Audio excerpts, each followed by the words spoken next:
Okay, so it's Friday afternoon. We're doing a show and tell of our personal garden plots, an important part of our learning semester here at Everdale, to showcase in a really hands-on way that we're not just here to get a tan, we're here to actually grow things.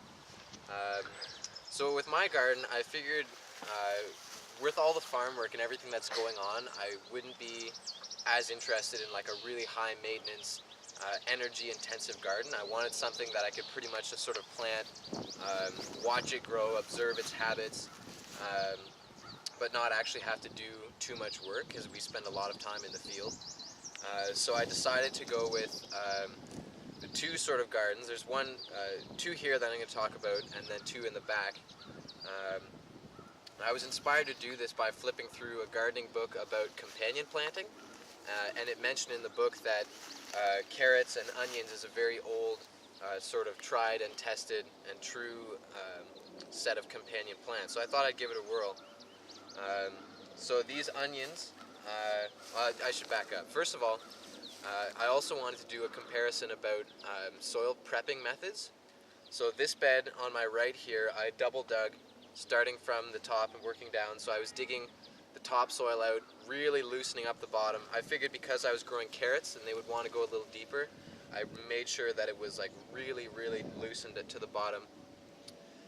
And I applied some compost just above the subsoil. So about a foot down maybe, I applied some compost as well as some on the surface.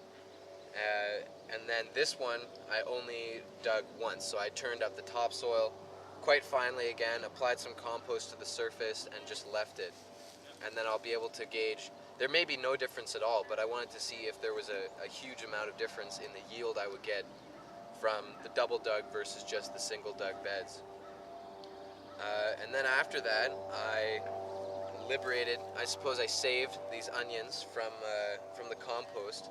These are a variety that we planted in the field, and these were just leftover transplants that weren't going to get used. So I put them in 3 rows in each of these beds. This bed I planted a couple days before, maybe 5 days up to a week before, just because that was how the labor worked out when I was feeling up to it. I transplanted them by hand into 3 rows, and then shortly after that I seeded carrots in between the rows. So what I've ended up with is 5 rows, pretty closely spaced. And it's worked out pretty nicely. I have to come and weed occasionally. I tried to keep the larger things, the onions, spaced enough so I can come in pretty easily with a hoe, or today I was using a pick, and that worked really, really well. I could get up nice and close to the plants. And the carrots that I've seeded between, I'm not exactly sure on the variety. The package that I was using said they were purple haze carrots, but I noticed today when I was thinning, some of the carrots I was pulling out were definitely not purple. They were your standard orange carrots, little imposter carrots. But I've been pretty pleased with this one so far. Um, and then towards the end of the beds, which we'll show in a minute, I left a bit of space just so I could put some decorative flowers, and I'll talk about them in a bit. In between the bed, I dug out a shallow trench and applied that soil to the gardens, and then I sheet mulched it with a bit of cardboard right down the bottom, and then I just put a bunch of hay on top. So it's very nice to walk on. I don't have to worry about weeds in the slightest in the beds, or in the pathways, sorry. And it just adds a nice visual appeal to the garden. On this side is my other carrots and onions bed. And as you can see, there's all this cardboard right around on the surface, and this is something I'm experimenting with as a different form of mulch. Really like precision mulching, Tom was calling it earlier today. And the thing that was bothering me, I was going for a low maintenance garden, and it was so time consuming to be hand weeding in between all the carrots, in addition to doing like everything else. So I thought I would give this a try. And this cardboard is just old produce boxes. This happens to be a strawberry box that I reused from my recycling bin. Thought I would embody the 3 R's in this garden. And so I just cut it with an X-Acto knife, sort of fit the pieces where they go. In some cases the molded edge of the cardboard fit really nicely around some of the onions and like up against the edge of the carrots and stuff. And then after I put that on, I watered it quite heavily, which I'm going to have to do again in the hopes that it'll really soak and sort of mold to the ground and really keep the weeds out. So that's these gardens. If anyone has any questions, feel free to shout them out. The carrots in the double dug and the onions in the double dug beds they look a lot bigger. Did you say you planted them a bit earlier? Yes. How much earlier?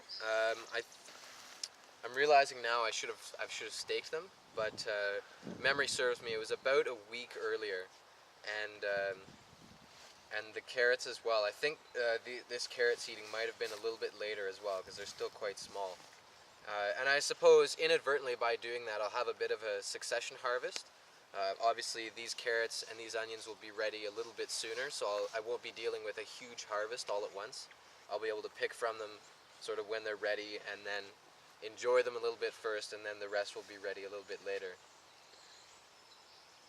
Evan, can you expand on the relationship between the onions and the carrots? Sure. Like how they support each other, or what is beneficial between Yeah. them?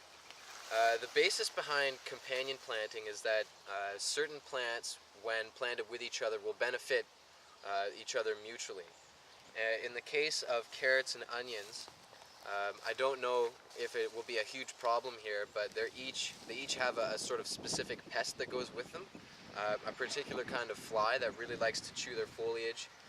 And in the case of the carrots, the one it kept mentioning in this book was the carrot root fly, and it said that the smell of the onions, which we've sort of heard the same about garlic, the very strong smell of the plants themselves will deter the other flies. And vice versa, there's supposedly one that really likes to chew on the onion, and the smell of the carrots right next to them will distract it, and it won't be able to locate it, or it won't be as interested.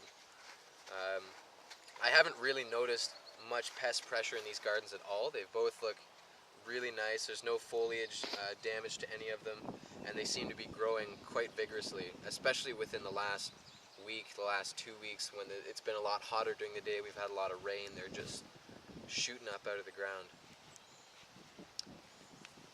I had also been hoping to, and I did towards the end, I planted some lupins, which I read in a couple garden books are meant to also aid with the pest pressure. They are meant to either, I can't remember which, attract beneficial insects or repel damaging ones. It's one of the two, obviously, and also just to add a bit of visual flair to the garden, make it look a little nicer, I put them down at the bottom of these beds.